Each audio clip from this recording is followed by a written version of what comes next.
חברים יקרים ואהובים, אנחנו כבר חודש שלם בתוך סיטואציה קשה, חטפנו מהלומה כואבת מאוד ואנחנו בשברון ואנחנו בקושי ואנחנו בהתמודדות.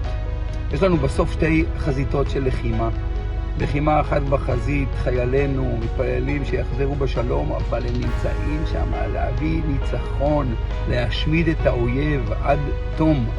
והחזית השנייה זה מה שקורה פה בעורף, עם האזרחים, עם האוכלוסייה, עם הבני נוער. יש פה שברון, יש פה קושי, יש פה אפילו משבר אמון, הייתי אומר. והמשימה שלנו במעגלים, ולקחנו לעצמנו מיזם שנקרא מרימים את הרוח. אנחנו פה מצד אחד לשתף על הכאב, על הקושי, על האובדן ועל המשבר אמון, אבל מצד שני אנחנו עם של נצח, אנחנו עם שמתגבר על כל קושי. ואנחנו פה להרים את הרוח, אנחנו קוראים לכם להצטרף אלינו למיזם, לפעול, לתרום, להיות יחד איתנו במיזם מרימים את הרוח.